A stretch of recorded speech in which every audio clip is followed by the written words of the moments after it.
Comment créer ton compte auto-entrepreneur? Salut, c'est Alain Semevo. Aujourd'hui, je vais te parler de comment tu vas créer ton compte auto-entrepreneur. Parfois, c'est assez compliqué. Il y a beaucoup d'informations sur Internet pour la création du compte auto-entrepreneur. Mais quand on est débutant, souvent, on peut rencontrer beaucoup de problèmes. Moi, je me rappelle quand je me suis lancé, j'avais assez de problèmes pour comprendre quel genre de statut prendre lorsque tu es blogueur, lorsque tu fais du e-commerce par exemple, ou comment déclarer son revenu, à quel organisme envoyer les papiers lorsque tu crées ton compte. Donc, ce sera deux vidéos que je vais faire deux vidéos dans ce sens. La première vidéo va être consacrée à comment créer ton compte auto-entrepreneur, comment déclarer tes revenus, faire ta demande d'ACRE.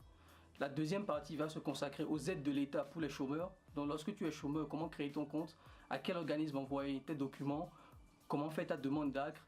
Et si par exemple tu es dans un cas particulier, c'est-à-dire ceux qui ont travaillé par exemple pour la Poste ou pour un organisme de service public, pour bénéficier des aides de l'État en tant que chômeur, c'est un peu différent. Donc je vais aussi te montrer papier à l'appui à quel organisme tu dois envoyer. Si par exemple tu es dans le cadre de la Poste, ou si tu es par exemple dans le cadre de notre organisme de l'État, par exemple, je sais pas, GDF par exemple, comment pouvoir déclarer tes revenus, et, enfin pas déclarer tes revenus, comment pouvoir soumettre ta demande d'ACRE et bénéficier des aides de l'État en tant que chômeur. Donc ça va être une vidéo assez longue, je vais le faire en filmant mon écran, je vais te montrer toutes les infos dont tu as besoin, quels documents envoyer, quels documents recevoir, comment payer, déclarer tes revenus, quelle banque tu vas utiliser. Si par exemple tu viens de lancer ton activité, il y a une très bonne banque qui a la cote actuellement qui est N26. On va en parler en détail, comment se fait l'enregistrement. Donc on se retrouve de l'autre côté sur mon ordinateur. Comme je te l'ai dit, ce sera deux séries de vidéos parce que ce sont des vidéos qui vont être très longues, je pense, environ 15 à 20 minutes par vidéo. Parce que je tiens à tout te montrer pour que tu ne sois pas embrouillé dans la masse d'informations qu'on peut retrouver, souvent contradictoires sur Internet. Donc on se retrouve sur mon ordinateur et je te dis à tout de suite. Ok, là je suis sur mon ordinateur. On va créer ton compte auto-entrepreneur ensemble. Donc ici, on va sur le site cfe.usaf.fr. Tu peux aller sur Google aussi, tu mets créer son compte auto-entrepreneur. Tu vas tomber sur le site l'auto-entrepreneur.fr et tu vas cliquer sur créer son compte ou créer, déclarer son activité et il va t'envoyer sur ce site cfe.usaf.fr. Donc le CFE, c'est le centre de formalité des entreprises. C'est l'organisme à qui tu envoies toutes tes informations, tes justificatifs de création de compte, enfin toutes les démarches que nous allons faire aujourd'hui. C'est à cet organisme que tu vas les envoyer et eux ils se chargeront de le faire pour toi, de l'envoyer à par exemple, t'envoyer des documents au centre des impôts qui va te renvoyer à toi d'autres documents par rapport à ta création d'entreprise, etc. Donc il est vraiment au centre de ta création d'entreprise, le CFE. Pour connaître le CFE de ta ville, tu mets juste CFE, le nom de ta ville, par exemple Toulouse, et il te donnera l'adresse du CFE. Je vais te montrer ça tout à l'heure. Tu viens ici déclarer votre début d'activité et tu as aussi par exemple l'auto-entrepreneur peut bénéficier du statut de EIRL. EIRL permet de protéger votre patrimoine personnel en affectant à votre activité professionnelle un patrimoine spécifique. C'est-à-dire qu'ils vont dissocier ton patrimoine personnel de ton patrimoine, du patrimoine de l'entreprise. Ce qui fait que si par exemple tu es endetté, on ne viendra pas par exemple saisir ton ordinateur, ta télé ou ta voiture à la maison, tu vois. Donc ça peut être intéressant. Personnellement, moi je ne l'ai pas fait parce que je ne pense pas être endetté, que mon activité ne me permet pas de m'endetter par exemple.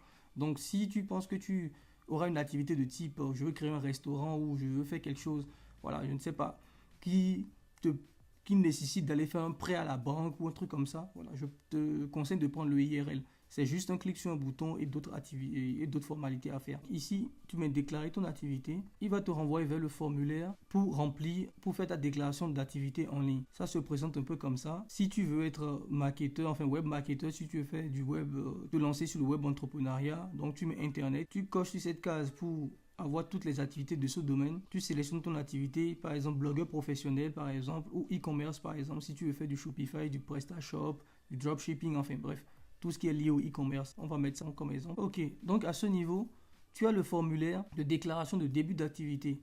Ici, il te demande est-ce que tu as déjà exercé une activité non salariée en France. C'est-à-dire, est-ce que tu as déjà été auto-entrepreneur par le passé ou tu as déjà exercé n'importe quelle activité qui a nécessité l'attribution d'un SIRET, d'un SIREN, un truc comme ça. Donc, si c'est oui, tu coches la case oui et il va te demander de renseigner le nom de cette activité. Si c'est non, tu ne coches rien. Donc, tu mets tes déclarations, les déclarations relatives à ta personne, ton adresse, ton sexe, ta nationalité, ton conjoint. Si vous êtes à deux, voilà, si vous êtes paxé, je sais pas, un truc comme ça, tu le mais. demande d'ACRE. Donc l'ACRE, comme je te disais, c'est aide aux chômeurs, créateurs ou repreneurs d'entreprise. Mais ce qui est intéressant, c'est que ce n'est pas seulement pour les chômeurs, c'est aussi pour les jeunes de moins de 25 ans, donc de moins de 26 ans, je crois. Voilà, donc c'est très intéressant comme statut. Ça te permet de bénéficier de certaines réductions lors de tes déclarations. Je vais te montrer ça tout à l'heure ou dans la deuxième vidéo que je ferai qui sera consacrée exclusivement aux aides de l'État pour les créateurs d'entreprises. Donc si c'est oui, si tu veux l'ACRE, moi je te conseille de l'avoir si tu n'as jamais créé d'activité par le passé.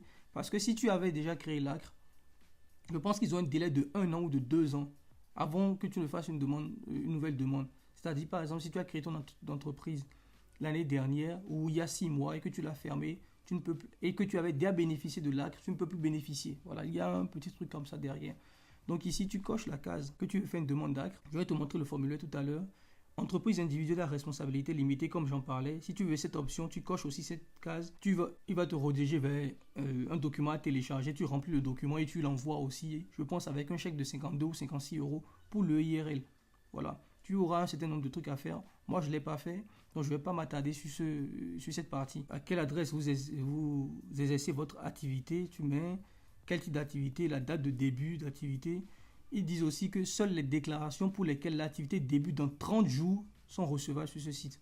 Donc si par exemple, tu peux mettre une date d'activité qui est postérieure à la création, tu peux mettre par exemple, mon activité, je la commence enfin, si aujourd'hui on est le 1er février, par exemple, tu mets je commence le 27 février ou le 28, un truc comme ça, c'est recevable.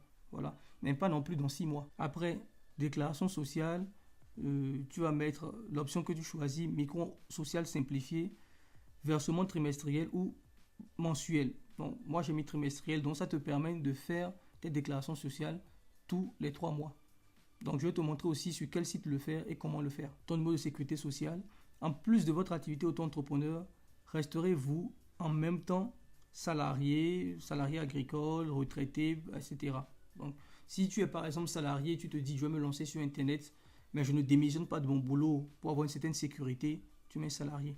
Voilà. Tu choisis aussi ton régime d'assurance maladie, les options fiscales, options pour le versement libératoire de l'impôt sur le revenu, calculé sur le chiffre d'affaires ou les recettes. En fait, l'État va déduire directement les impôts de ton chiffre d'affaires que tu fais. En fonction de combien tu as gagné, ça peut être intéressant ou non. Après mes recherches, j'ai mis non. Donc tu peux te renseigner sur cette partie aussi. Donc j'ai pas envie de raconter de dire des bêtises, tu vois. Donc je préfère que tu te renseignes par rapport à cette partie toi-même pour savoir si tu le prends ou pas. Moi personnellement, je l'ai pas pris. Tes renseignements complémentaires, numéro de téléphone, email. Tu mets ton adresse email ici dans les 2 cases. Tu mets le code de vérification. Tu peux enregistrer provisoirement et revenir après compléter si tu penses que tu manques de certaines informations, ou tu peux valider directement le formulaire. Donc quand tu valides le formulaire, il va te générer ce document qui est le récapitulatif, comme tu as pu le voir, c'est à peu près les mêmes couleurs, qui est le récapitulatif de tout ce que tu as dit sur le site. Voilà, donc il te génère ce formulaire. Tu te demandes bien à quelle adresse il faut l'envoyer pour faire ta déclaration. Tu dois l'envoyer au CFE, au Centre de formalité des entreprises. Lorsque tu vas valider, il va te dire où est ton CFE. Il va te générer une page comme ça, avec un récapitulatif de toutes les informations, le déclarant, l'activité exercée, le numéro de dossier, le mot de passe, l'email, voilà. Si par exemple tu as sauvegardé, il va te générer un mot de passe ou un email pour consulter le dossier, continuer. Et il va te dire ici quel est ton centre de formalité des entreprises. Donc c'est à cette adresse, celle-ci, que tu vas envoyer tous ces documents. Tous les documents, c'est-à-dire si tu fais par exemple ta demande d'ACRE aussi, tu vas l'envoyer à ton CFE. Tu as raté cette partie ou si tu as manqué cette partie, n'hésite pas, va sur Google, CFE par exemple Toulouse, il te le dira. Maintenant, je vais parler de l'ACRE. Quand tu cliques sur le bouton qu'on a vu tout à l'heure, à ce niveau pour les aides de l'État aux créateurs et repreneurs ou repreneurs d'entreprise, il va te générer une page, un formulaire de demande que tu dois joindre aussi au dossier. Donc le formulaire de demande d'ACRE ressemble à ça. Donc tu mets tes informations, demande d'ACRE au moment de la déclaration d'entreprise. Donc tu mets le nom d'entreprise, comme c'est une entreprise, micro-entreprise, tu mets ton nom. Si la demande d'ACRE est postérieure au dépôt de déclaration de l'entreprise, dans les 45 jours suivant la déclaration, tu la mets ici. Donc tu as 45 jours suivant ta déclaration d'entreprise pour faire ta demande d'ACRE. Autrement, ça sera refusé. Et si tu coches cette case, tu mets le numéro de SIRET qui t'a été attribué. Après, tu mets les informations, ton nom, ton prénom, etc. Si tu es demandeur d'emploi, tu coches cette case. Si tu es jeune de 18, de moins de 25 ans, ok, 25 ans révolus, donc c'est de moins de 26 ans, tu coches cette case aussi. Et à ce niveau, tu mets ton niveau de formation pour savoir comment remplir cette partie. Tu as au niveau de la notice les informations. Donc, un, c'est pour ceux qui ont au moins bac plus 3. Le motif d'inscription à Pôle emploi, si tu es chômeur et tu t'inscris à Pôle emploi, tu mets c'est quoi la qualification de ton dernier emploi occupé, tu mets ça aussi. Tu signes, tu imprimes, tu signes, tu l'envoies aussi au CFE. On a fini sur cette partie. Je vais te montrer maintenant quels sont les documents que tu vas recevoir.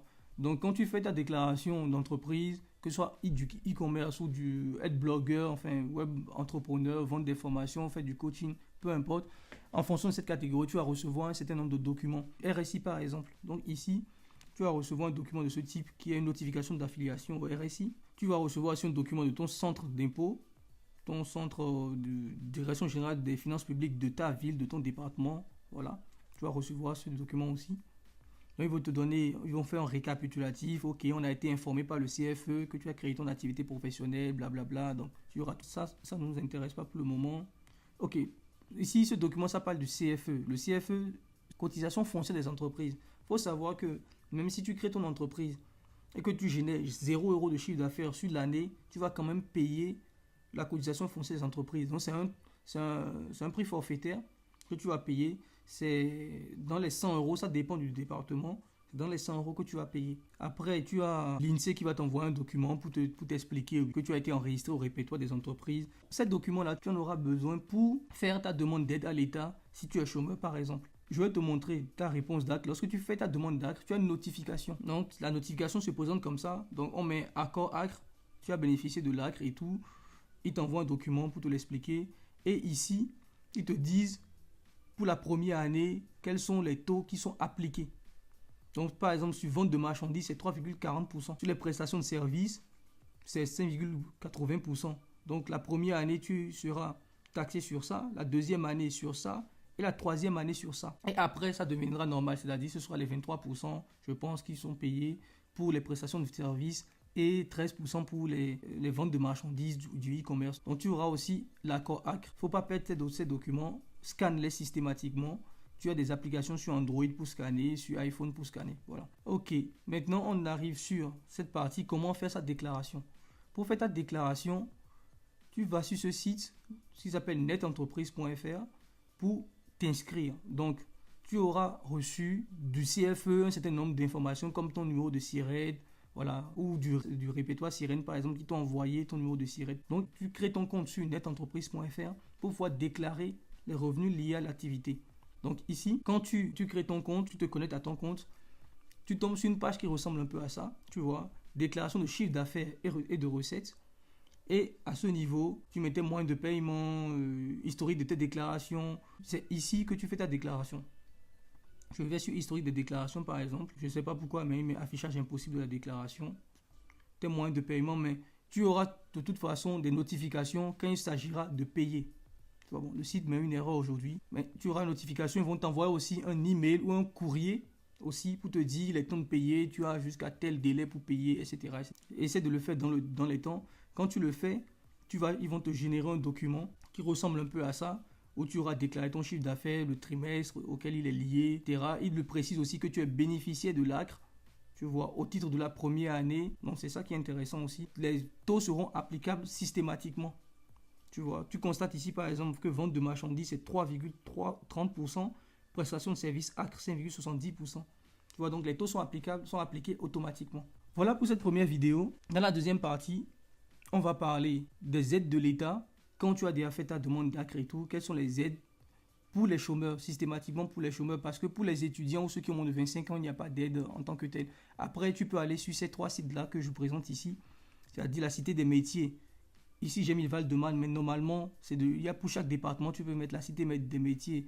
51 en Yvelines, Toulouse, sur Google, tu l'auras. Créer sa boîte, AFE Création par exemple. Donc, ce sont ces sites-là. Et tu peux avoir toutes les aides. Ça peut être des aides de ta région, de ta mairie. Voilà, il y a vraiment énormément d'aides pour ça. Voilà, donc vraiment, n'hésite pas, ce sont ces 3 sites-là où tu as toutes les informations qu'il te faut pour connaître les aides de l'État. On va en revenir en détail dans la deuxième partie parce que la vidéo est déjà assez longue. Pour parler en détail des aides de l'État quand tu es chômeur.